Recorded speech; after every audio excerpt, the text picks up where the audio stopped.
Hey guys, and welcome! Today we'll be taking a look at the latest entry in the popular Yakuza series with Yakuza Like a Dragon, otherwise known as Yakuza 7. It was released in Japan on PlayStation 4 on January 16, 2020, with an English release on PlayStation 4, Xbox One, Xbox Series S, X and PC, releasing worldwide on November 10th, 2020. A PlayStation 5 version is planned on releasing worldwide on March 2nd, 2021, though the PlayStation 4 version is backwards compatible on the PlayStation 5 system anyway. This game was developed by Ryu Ga Gotoku Studios and marks a huge shift in focus for the series as a whole, focusing on a new protagonist called Ichiban Kasuga and shifting genre completely from the classic beat-em-up action the series is known for, instead opting for turn-based JRPG combat. Now, I probably don't need to tell you this, but taking a series that has existed for almost 15 years and consists of about 15 or so titles, and completely changing the gameplay formula as well as introducing a new main character, shifting focus to a new location and so on, it's incredibly risky, but after playing through the entire game myself, clearing the post-game dungeons and obtaining the Platinum Trophy for it, I can safely say that Like a Dragon is easily my favourite Yakuza game and feels fresh and new, yet at the same time undeniably retains most of the things that make a Yakuza game a Yakuza game.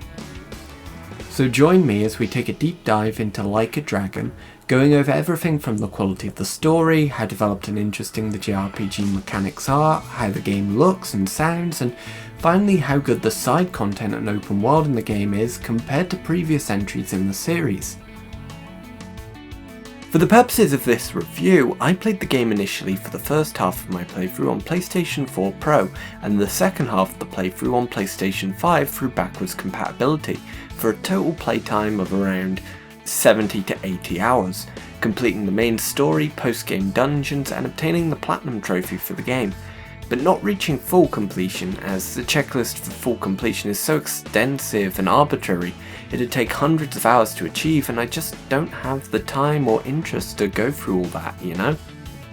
If you enjoyed this video, be sure to hit the like button and subscribe to show your support for the channel, and to also keep up to date with future videos, and comment below if you have any thoughts on Yakuza 7 or the series as a whole yourself.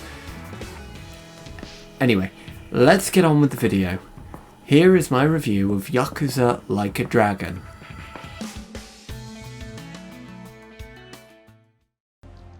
There aren't any happy kids like that, are there? No child wants a prostitute for a mother. I never minded it. Huh?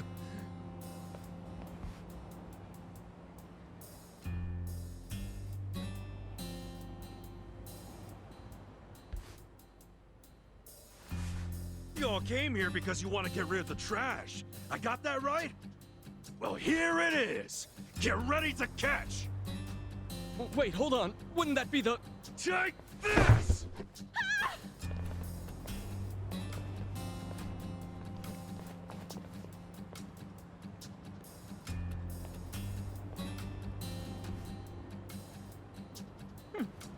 Not bad, Ichiban.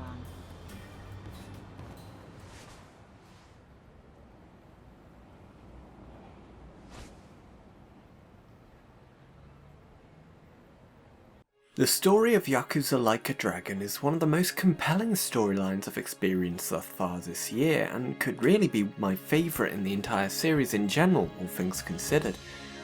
The story follows a new protagonist, Ichiban Kasuga, a Yakuza grunt working for the Arakawa family, a subdivision of the Tojo clan, who takes the fall for a crime he didn't commit at the behest of his father figure and boss Masumi Arakawa, and spends 18 years in prison as a result. Upon leaving the prison after his time is served, however, he discovers that the world is completely different from when he started his sentence, discovering that in the year since his incarceration, Arakawa betrayed the Tojo clan, causing its collapse under the combined stress from the Tokyo police and the Omi alliance, with Arakawa joining the latter as the acting captain.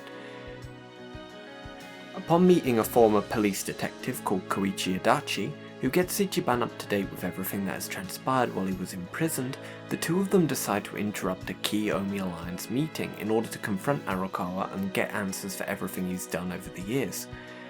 Upon confronting him, however, Arakawa shoots Ichiban and dumps him in a Jincho, Yokohama, where he is found and healed by a homeless former nurse named Nanba, and after reuniting with Adachi, the three of them decide to find work, eventually meeting the other party members such as the beautiful Saiko Mikuda. From then on, the story starts getting a lot more involved, with the various different factions in Ijincho starting to collide with Ichiban and his crew as they try to find answers for various incidents that happen over the course of the game's narrative, including answers as to why Arakawa betrayed the Tojo clan, the current fate of the Tojo clan itself, as well as what the Omi Alliance have planned next. The story for the game is quite lengthy, taking anywhere from 40 to 60 hours to complete, depending on whether you're focusing just on clearing the story, doing some of the side stuff, or just grinding levels to make getting through the story easier.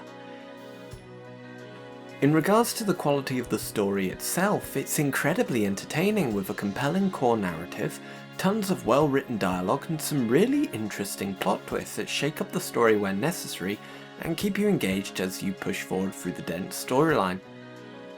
In terms of its plotline and writing, Yakuza Like a Dragon might just be my favourite in the series, due to how consistent in quality it is, and it easily has the best plot twists in the series, as from my experience with the series, that's usually an area where Yakuza game plotlines usually drop the ball. I have bad memories of those rubber bullets from Yakuza 4 for instance. Admittedly, not all of the plot twists land at times, and your enjoyment may vary as some of the narrative decisions were a little dubious in terms of its overall cohesion. It also felt at times that they attempted to cover too many plot threads over the course of the game, which naturally led to some ending up a little lacking in overall development, despite their importance within the central storyline. Specifically some near the end of the game, though they didn't mar the overall quality in my opinion, but again, to others that may vary. I though overall loved the storyline, and the ending is quite an emotionally powerful one, with some really great scenes and voice acting that really brings the game to a close in a satisfying and memorable way. At least for me anyway. The characters are all really likeable and well written as well, with Ichiban himself quickly becoming my favourite character in the series, even eclipsing the admiration I had for Kazuma Kiryu, the previous Yakuza protagonist, due to just how expressive and friendly he is, combined with his love for video games and his aspiration to be a hero. The various party members as well are just as good and all complement Ichiban's personality perfectly, creating a party that feels cohesive, united and full of life. Occasionally, as you're walking through the streets of Ijincho, you'll encounter moments where the party will play off one another and chat about random topics related to the area they're walking around in, which is nice and offers some fun moments for the various characters to interact. You'll also find similar scenes sometimes when eating dishes at the various restaurants dotted across Ijincho, though these seem to be a bit more sparse and infrequent in their appearances. It's definitely one of my absolute favourite JRPGs in terms of character development, and it really does feel like the party of characters becomes somewhat of a family over the course of the game, with how much they grow to care about each other and fight for one another. There are definitely some moments in the story where the characters interact in such an emotional way that it's hard not to get caught up in it all. It's also kinda nice to play a JRPG where most of the party members are washed out, middle-aged men and women trying to make the best of the situations they're caught in, instead of the heroic teenaged anime heartthrobs you tend to see in most JRPGs. One complaint I do have about the game though is that it really does take a long time to get going, with the first couple of chapters of the story being very cutscene and tutorial heavy, abnormally so even for a JRPG. You don't even unlock the game's job system or proper combat until chapter 4, about 7 to 8 hours into the game, and it takes another chapter after that to get your 4th party member to round out your active party. That being said, the storytelling is really good and you'll definitely be entertained in the first playthrough as you are introduced to each of the characters and the core story threads. However, I can already tell it's a game that will be a complete nightmare to replay in the future due to how long it takes to get going, even for a JRPG. Though thankfully most of the cutscenes in the game can be skipped, which mitigates this issue somewhat, though not completely due to the large amount of tutorial sections in the early game. As for the game's various side stories, there are plenty of them to be found, and they're all really good and varied in terms of tone and pacing, though a lot of them are very formulaic in structure, usually consisting of a couple of cutscenes and then a fight. Though despite that, they're all quite entertaining, and the narrative topics range from heartwarming and emotional to absolute mayhem and insanity. 1 minute you'll be helping a young girl get donations for her younger brother's surgery, and then the next you'll be battling a giant Roomba that a scientist let loose on Ninjincho. There's a lot of tonal variety to the plot lines of the side quests, that's for sure. Each party member has their own unique side storyline as well, tied to the bonds you make with them over the course of the game through various interactions and combat, with each new section of their story unlocking upon reaching the cap of each stage of their bond level. Each of these side storylines are great and do a great job of fleshing out the relationship between Ichiban and each party member. Some of the minigames in Yakuza Like a Dragon, such as the business management and Dragon Kart minigames, have their own storylines as well, and just like with the main story and the side stories, they're just as entertaining and rewarding in their own right, albeit if a little more formulaic in their structure. All in all, I have to say the story content of Yakuza Like a Dragon, from the core narrative to the characters and side stories, are all entertaining, well developed and memorable, ranging in tone from serious and melodramatic to wacky and bizarre. It's a long story filled with tons of cutscenes and dialogue, but at least for me it never lost its luster over the course of my 70+ hour playthrough. And though like most games it isn't perfect and has its contrivances and flaws here and there, still managed to surpass many of the other games in the series on its story alone. When it comes to video games though, you can have the greatest story in the world, and if the gameplay doesn't do a good job of complementing it, the entire experience falls apart. Thankfully, Yakuza Like a Dragon succeeds quite well when it comes to its gameplay, though admittedly there are also a few flaws with it that I'll mention in a bit. First though, let's discuss the positive aspects of the gameplay. Firstly, Yakuza Like a Dragon differs from previous Yakuza games by utilising turn-based role-playing combat instead of the standard beat-em-up action most fans are used to. This was a controversial choice initially due to it being a complete genre switch, and the studio, Ryu Ga Gotoku Studios, have no prior experience working on JRPGs, but in my opinion it's a great breath of fresh air because the beat-em-up action was starting to get stale after over 7 games of very similar combat. Interestingly, the turn-based combat is given narrative reasoning within Like a Dragon's plot by establishing that the new protagonist Ichiban is a huge fan of that genre of video games, in particular the Dragon Quest series, and that he actually imagines the fights he gets into over the course of the game as turn-based battles with himself as the central hero. It's a fairly simple narrative thread, but it does a great job at using the gameplay itself to make Ichiban a more endearing protagonist, as well as give the gameplay style more of a reasoning to exist instead of the previous game's combat style. In regards to the quality of the turn-based combat, it's pretty great, though highly iterative of other turn-based role-playing games, with each character having basic attacks and defensive moves, as well as special abilities that cost mana points that do more damage, or inflict status effects, buffs or debuffs to targets. The combat system also utilises the classic turn-based combat mechanic of elemental weaknesses, with different enemies having various strengths and weaknesses, though it's fairly simple in its implementation with only 5 to 6 different types of attack, those being fire, ice, lightning, gun, knife and punch. It's not just about selecting what move to do and then watching it play out, however, as similar to RPGs like the Mario RPG series, certain special moves require either a well-timed button press or mashing a button to cause extra damage, and by pressing a specific button during an enemy attack, you'll block for reduced damage. It's fairly simple and very limited in variation, so this mechanic does get quite tiring over the course of the game, but it's a tolerable annoyance at worst. The game also utilises a job system that allows characters to level various real-life inspired jobs such as chef, bodyguard, foreman and host in order to unlock unique skills and global stat bonuses. Each job has various skills, abilities and stat bonuses that can be unlocked up until job level 30, with some of them being usable with other jobs. And then after that, each job level will just give you a basic stat increase, with every 5 or so levels unlocking a permanent stat bonus that applies across all jobs, which is a good way of motivating you to mix and match jobs and switch things up every now and then. Each job also has an ultimate special move unlocked from reaching level 30 or near then in that job. Ultimate team special moves can also be unlocked from maxing out the bond Ichiban has with another party member.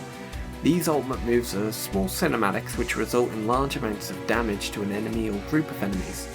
In the early game where MP is limited, you probably won't use them that often, but in the late game where you'll have a ton of it, you'll probably find yourself using these moves much more often, especially as they never miss.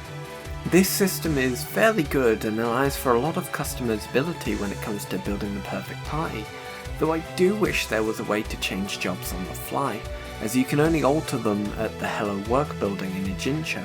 which can be quite tedious and time consuming to return to, especially if you only want to adjust a single character's job, and since the best place to grind levels is in Kamurocho, it can be a real pain in the ass to have to fast travel back to Ijincho and then fast travel to Hello Work to switch jobs. Grinding a ton of jobs for each character is pretty much required in order to clear the post-game dungeons too, which makes clearing that content a lot more of a drag than it should be. Just like a lot of other JRPGs, Yakuza Like a Dragon also has a summon system called Pound Maids, mimicking food delivery apps to offer a service where for a small fee, you can summon various colourful characters and creatures to help you out in battle,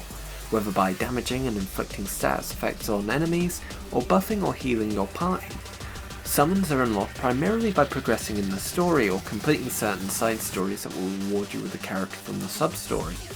These summons are all really fun and their summon cutscenes are all unique and useful. They never outlast their usefulness either, as I found myself using summons constantly during the later portions of the game, especially with the post-game dungeons and content. In terms of how difficult the game is, it's kinda weird. For most of the game, it's way too easy and you'll breeze through the first 9 or so chapters of the game's story without too much trouble. However, as soon as you reach the part of the story set in Sotenbori, the difficulty suddenly spikes, with enemies going from around level 40 to 50 and 60 for the remaining chapters in the game, requiring some intense grinding in order to prevent the final bosses of the game from taking ages to complete. The actual fights and bosses in the game aren't really that difficult though, and can easily be dealt with provided you have a good party, job composition and are leveled high enough to prevent the bosses from being pure damage sponges. The combat for the most part is pretty fun, at least for the story fights. Sadly though, there are some integral flaws to the game's combat that, whilst not game breaking, are annoying and definitely need to be solved in future entries. Firstly, the game's difficulty balancing is terrible as mentioned earlier, though thankfully it's somewhat mitigated by the Sotenbori Arena and Kamurocho sewer dungeons being unlocked just as enemy levels start to spike, as they are the best areas in the game to grind experience, though time consuming and repetitive to the point of tedium. Tedium is something that plagues the game in other aspects too, as the random encounters that you'll face throughout the game's open world feel pointless due to the minimal rewards and are as such nothing more than a time-wasting annoyance, especially with how frequent they are.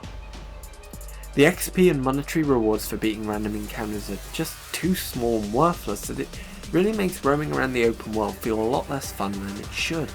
though thankfully you can obtain accessories to turn off random encounters, though I never got mine until after I finished the main story, which was a bit of a pain. To be fair, this has been an issue with most of the Yakuza games in general, where the random encounters throughout the cities have been fairly unrewarding and just a waste of time, though it still doesn't excuse this game for repeating past mistakes that should have been ironed out by now.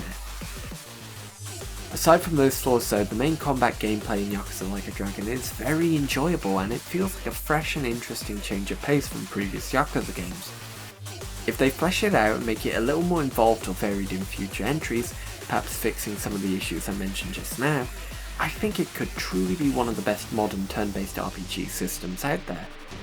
There is a really good framework here for a turn-based RPG system, as the combat is fun, simple, yet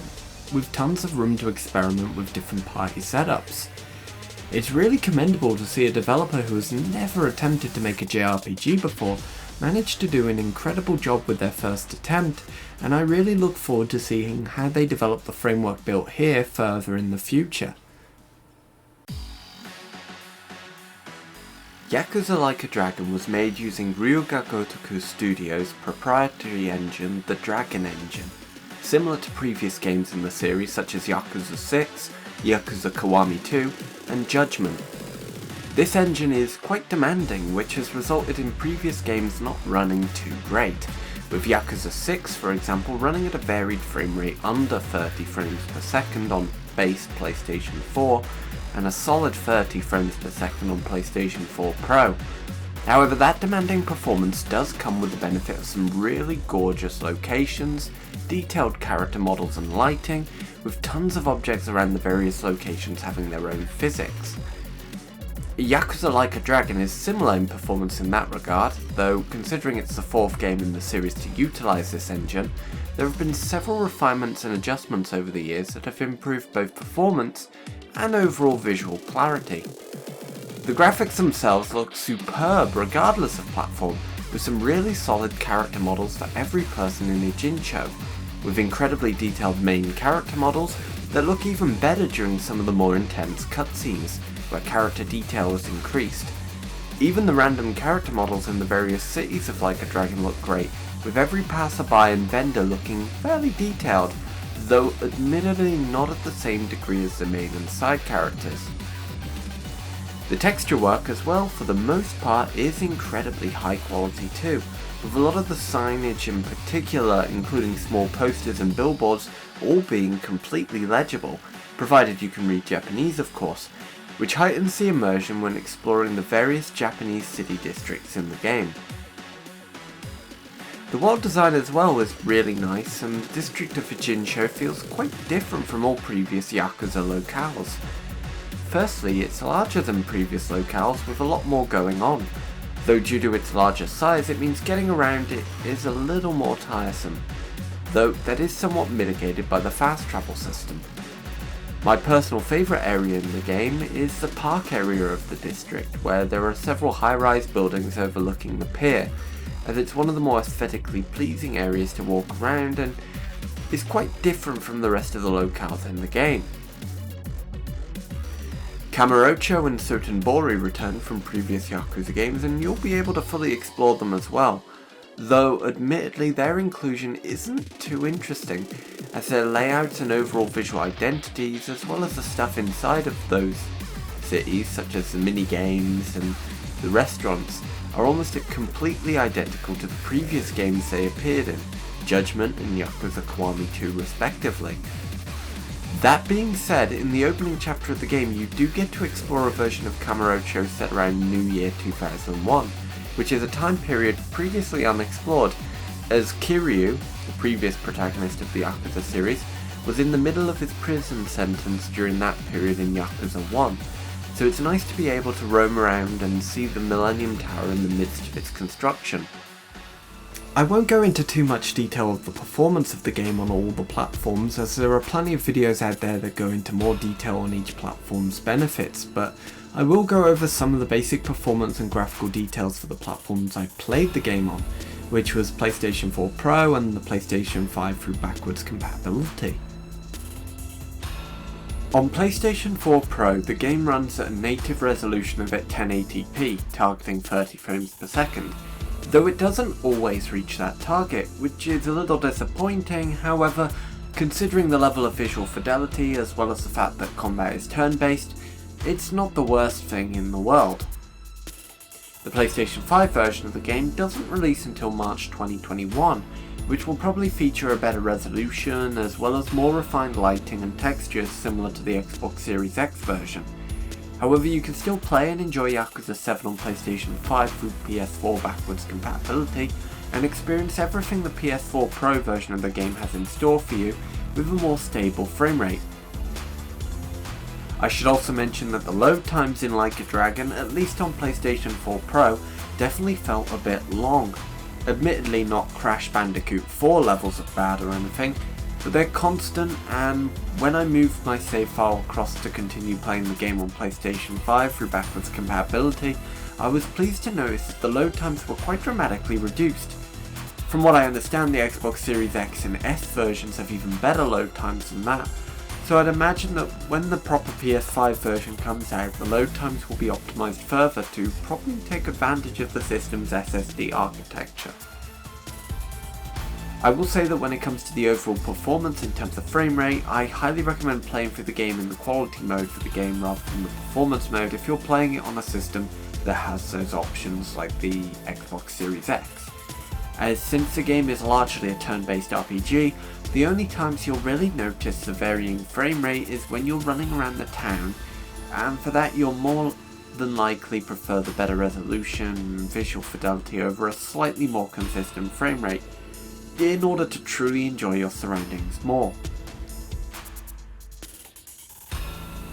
In terms of the game's audio, this is where things get interesting, as for the first time since the original Yakuza on PlayStation 2,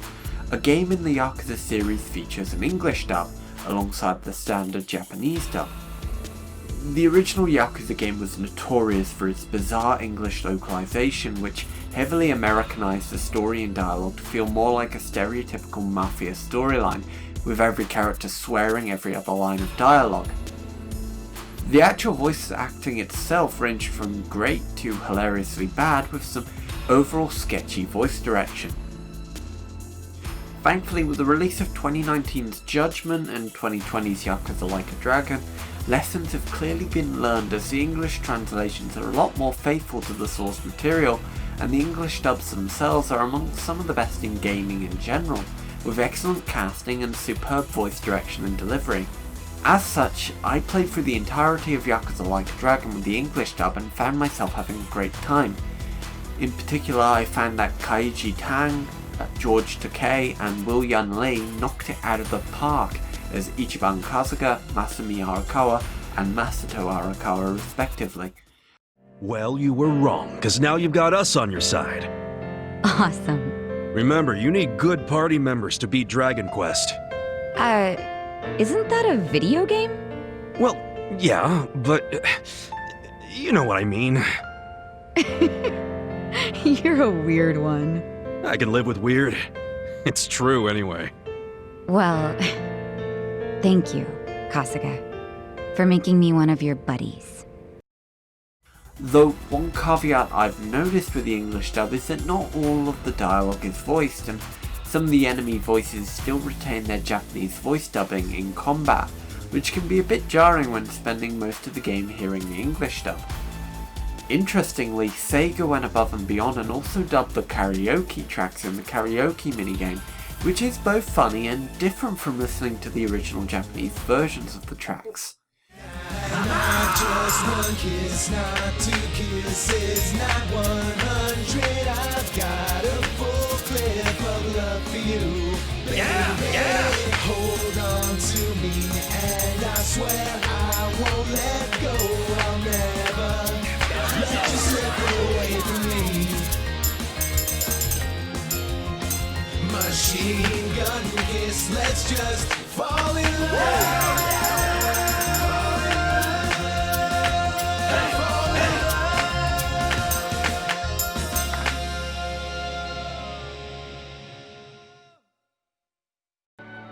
If you're not really bothered with English dubs though, you can always change to the Japanese dub at any time in the menu, which is just as good and consistent in quality as the Japanese dubs in all the previous Yakuza games. Now on to the music in the game, and it's really good to say the least. The Yakuza series is often praised for the quality of its soundtracks, and just like with the other elements of the game that I've mentioned thus far, I believe the soundtrack to Like a Dragon to be the greatest in the series, filled with some incredibly excellent and exciting boss themes, as well as some emotional and soul-destroying cutscene tracks. My favourite tracks in particular are the final boss theme, Light and Darkness, as well as the cutscene track, The Only Way Out. I like the final boss theme because it's very reminiscent of the track For Whose Sake, which was the final boss theme from the first Yakuza game, and considering the narrative parallels between Ichiban and the main antagonist of Yakuza 7 are quite similar to Kiryu and Nishiki from the original game, that musical similarity helps to add narrative and emotional weight to the track. It's also just a kick-ass track that starts slow, and then when the beat drops, it really gets you pumped to kick the main antagonist's ass.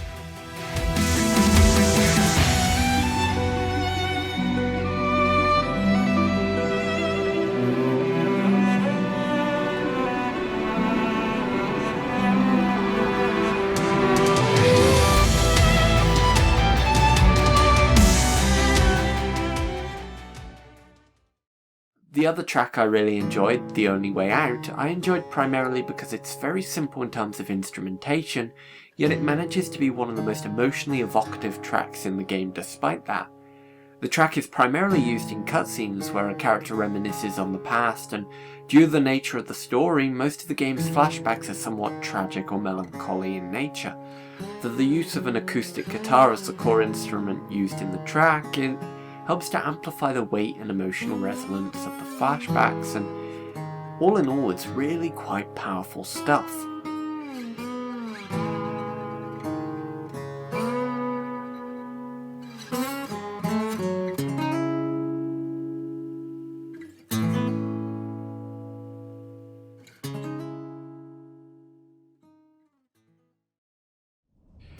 Similar to previous entries in the series, Like a Dragon is filled with a variety of things to do outside of the side quests and the standard combat gameplay. The new location of Ijinsho is filled with stuff to do, from the classic Yakuza staples of karaoke, Sega arcades and mahjong, to Dragon Car can collection and business management. Around every corner it feels like there's something unique and varied when it comes to gameplay. You'll also be able to unlock the familiar Yakuza locations of Kamurocho and Sotenbori to explore once you've progressed through the main story enough, though admittedly they feel very hollow as they feature no unique minigames and only really feature one or two unique dungeons each, as well as some unique dialogue when roaming around. There is quite a bit of repetition with some of the side content too, with a large portion of it returning from previous entries. There are no new SEGA arcade games, for example, with all of them featuring in previous Yakuza games very frequently, such as Outrun, Space Harrier, Fantasy Zone. Don't get me wrong, they're great games, but you can only play them so many times before they get stale. Hopefully the next Yakuza game will offer a little more unique variety to the arcade games, even if only slightly, because I have to admit I've barely touched the arcades in Like a Dragon. In fact, I think I only played Outrun once, and that was it for the entire arcade experience. The batting cages and golf minigames return as well, though again, considering how frequently they feature in Yakuza games previously, there really isn't anything interesting to note about them at this point either. Same with the mahjong and all the gambling minigames as well. Now let's move on to the more interesting stuff though, the new minigames implemented in Like a Dragon, starting with the most narrative heavy of them all. The business management minigame tasks you with taking over a business called Ichiban Confections, and tasks you with making it the best business in Yokohama, through purchasing establishments, hiring and allocating staff, and placating shareholders in monthly board meetings.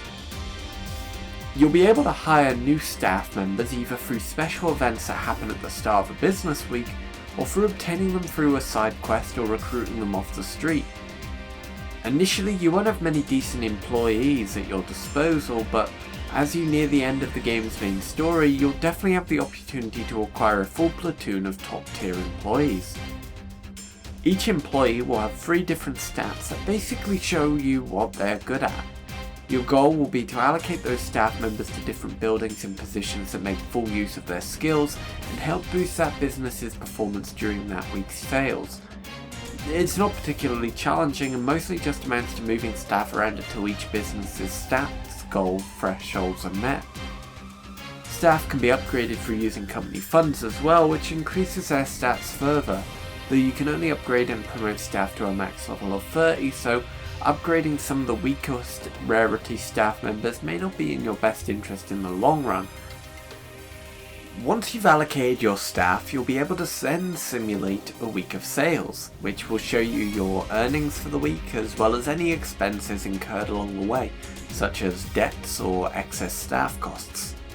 You'll then trigger a weekly event which can range from purchasing an advertisement slot to boost sales,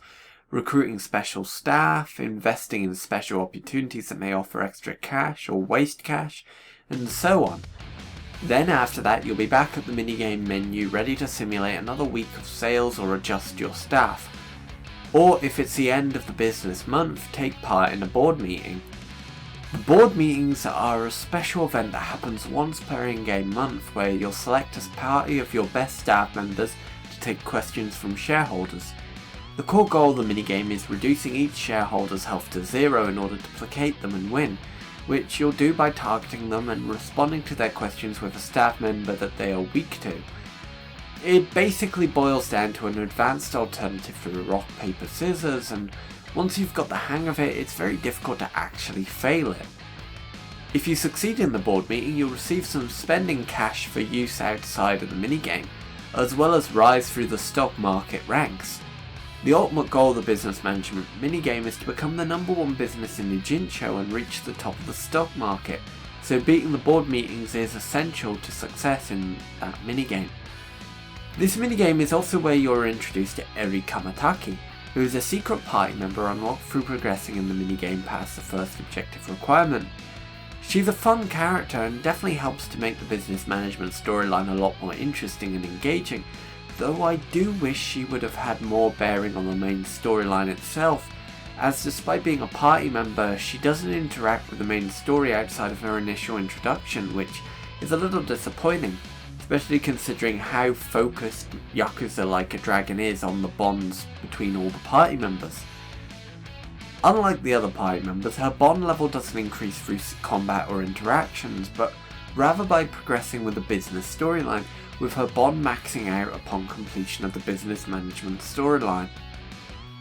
The business management minigame itself is alright, though once you get the hang of how it works, it does start to get a little tedious due to how little it changes throughout,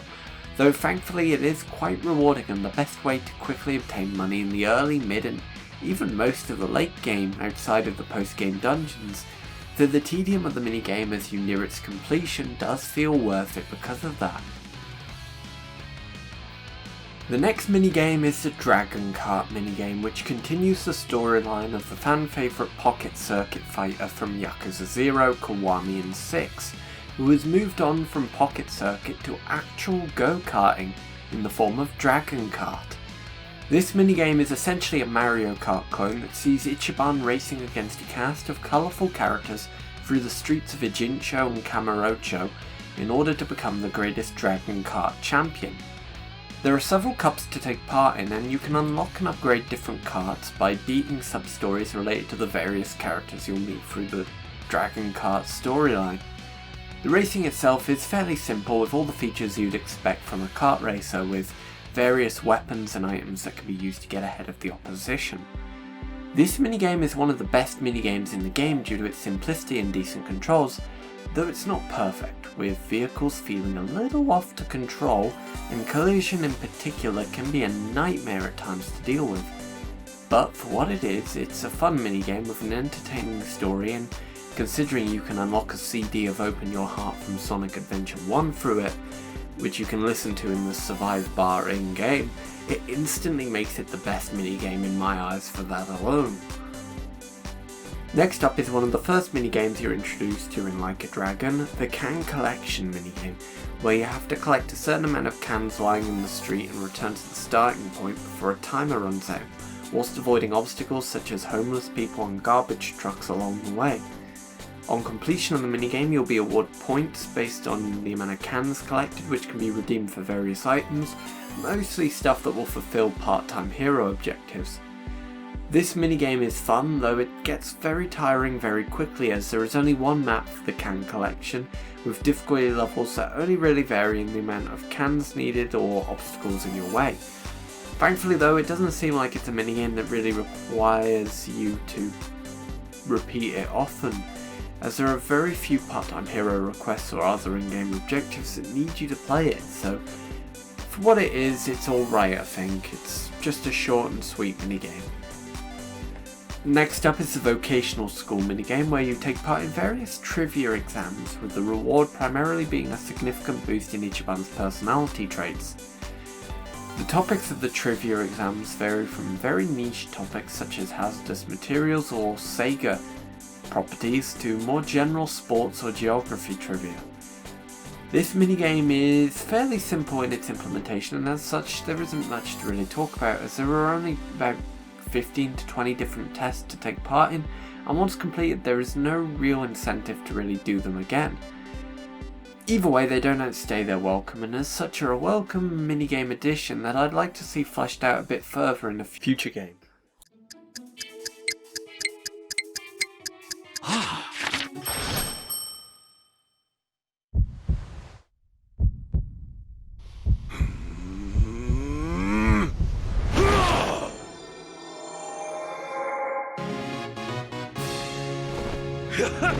Yes! Yeah! Ready? You're the man! You're the man! You're the man! The final new minigame is probably my least favourite of the lot, and involves Ichiban's attempts to avoid sleeping whilst watching a movie in a theatre. This minigame is essentially just an elaborate game of whack-a-mole, where you must press either the D-pad or face buttons on your controller to hit the corresponding sheep that will attempt to send Ichiban to sleep if you don't hit them quick enough, whilst also avoiding hitting chickens who will attempt to keep you awake by restoring your health bar. The reason this minigame is so underwhelming to me is that it just feels really slow with no real challenge or interesting gameplay to it. It's one of the few minigames where you can take party members along with you though, which will boost your bond level with them, and you'll get a personality stat boost depending on the type of film being watched, so it's not that it's a useless minigame or anything, just a little boring and uninteresting. There is one other new minigame that isn't technically a part of the game and is actually a free DLC that can be downloaded on the side, which is the Patches Slot minigame. This minigame unlocks the use of several Patches Slot parlours across the world that, once entered, allow you to play one of 4 different Patches Slot machines. I admittedly haven't played much of them myself, but they're a fun novelty filled with cool music and entertaining cinematics that I'm sure some people will definitely find fun and interesting. Aside from the minigames, there is still quite a few interesting key locations and gameplay mechanics worth mentioning that are also part of the open world, such as the various restaurants where you can buy food and listen to characters discuss certain dishes, or the various stores around the city where you can obtain, craft or upgrade gear for your characters to wear. The most important thing outside of the minigames and the main story though is the part-time hero mechanic, which for all intents and purposes is like a Dragon's equivalent to the completion checklist mechanics from previous Yakuza games and Judgment. Unlike previous Yakuza games where the checklist was just part of the game's systems, Like a Dragon gives it narrative context by having Ichiban joining Part-Time Hero, a company that has Ichiban going around rescuing people who need help, either by fighting off hooligans, delivering objects, or finding people across the Jinsho. With each completion of an objective for Part-Time Hero, Ichiban's rank within the company rises, allowing him to take more tasks and get more rewards. A lot of the tasks involve fulfilling arbitrary requirements related to the various minigames, combat and general free roaming, similar to the checklist mechanics from previous games, and you'll probably complete some of it naturally as you progress in the game, such as the ones requiring you to defeat a certain amount of enemies with a specific job, or eating all the food at each restaurant in the city. It's a standard Yakuza completion checklist stuff, and thankfully, if you plan on obtaining all of the achievements and trophies in the game, depending on your system of course, unlike other Yakuza games you won't need to worry about any of that, as this time around there's no trophies related to this arbitrary checklist. In fact, the path to full trophy or achievement completion in Yakuza Like a Dragon is mostly a breeze, only requiring you to clear the game, the post-game dungeons, and all of the new mini-games. with a couple of miscellaneous trophies here and there that are fairly easy to complete. The hardest trophy to obtain in my opinion was definitely for clearing the second of 2 post-game dungeons, unlocked on clearing the game, and even then it was only difficult because of all the time consuming prep work needed to be done beforehand to get through it all. So let's talk about the post-game dungeons now, as they really aren't much to talk about in general, as they're just the same as the final dungeon in the main story, just with different enemies. There will be light spoilers though, so if you don't want to know, skip to the time displayed on screen now.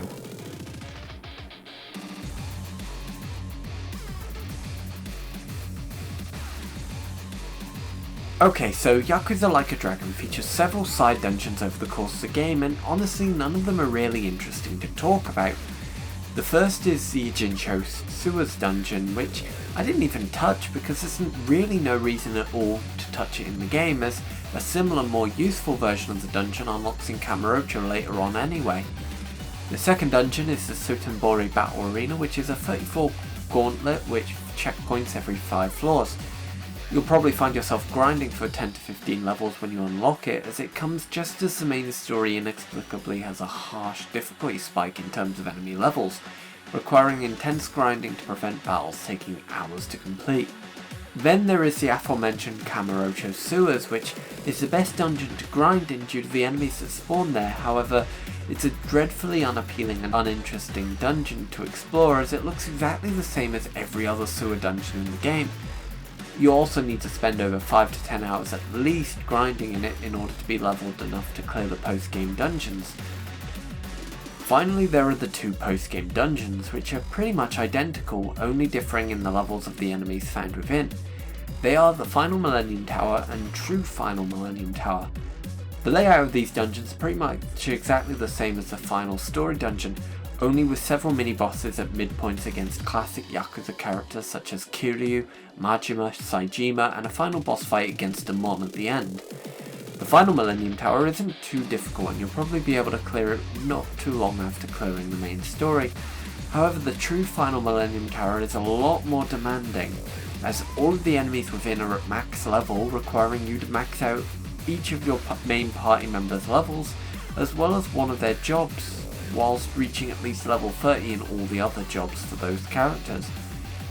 This is a very time consuming process, as I mentioned earlier in this video, and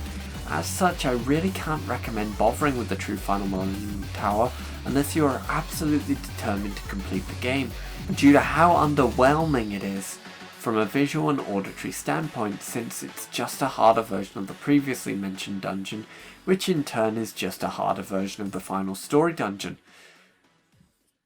After considering every factor of Like a Dragon, it has to be said that this game is probably my new favourite entry in the series, with one of the best storylines and some of the best characters I've experienced in a long while. Ichiban is a really likeable and entertaining protagonist who feels completely different from any other protagonist in the series thus far, and the rest of the party complements him well, and I can't wait to see where their stories take them next. The new location Ijincho is a huge breath of fresh air from Kamurocho, with its various unique districts and larger scope. Most of the different minigames introduced, such as the can collecting and dragon cart, are interesting, though I do hope that the next game will change up the arcade games somewhat, as the novelty of some of them are starting to wear off due to their overuse across other titles in the series. The decision to transition from beat-em-up combat to turn-based role-playing game combat was surprisingly incredibly well implemented, with mostly satisfying combat that remains interesting and engaging throughout the entire runtime of the game, though the game's difficulty balancing could have been better managed, as the rampant difficulty spikes after the midpoint of the game's narrative come suddenly without warning and could result in frustration with quite a few people. To compound with the excellent feel of the combat gameplay, the visual presentation of it all was very entertaining as well, with the cutscenes during combat when performing special moves or summoning characters through poundmates, all exuding the flair and personality you'd expect from the Yakuza series. The game's soundtrack is stellar and manages to heighten the emotional weight of certain scenes, as well as just make each fight more of a thrill to experience. with all the various boss themes in particular sticking out as memorable and exciting, though I would have appreciated more regular battle themes, as with any JRPG, listening to the same regular battle themes for 50 hours plus can be a bit draining. Likewise, the game's voice acting, regardless of whether it's the Japanese dub or the English dub, is really well done, with brilliant vocal performances throughout from all the main cast, helping to make the characters all the more likeable and interesting, which in turn helps to add more emotional weight to some of the more impactful moments in the game's narrative. The highlight of the game, however, is its story, which remains gripping and engaging throughout, focusing on the several mysteries that are built up over the course of the game, all of which come to completely fulfilling and emotional resolutions, and the bonds each man makes with each of the various party members over the course of the game really helps to flesh out the party's dynamic and make their fight against the rising odds over the course of the game all the more compelling as a result. Admittedly, I did have a couple issues with the game's narrative as a whole, in particular with how slow it is to get going, and the large number of different plot threads does mean some end up underdeveloped or dropped as the game progresses, though neither of these issues are enough to diminish my overall enjoyment of the game significantly.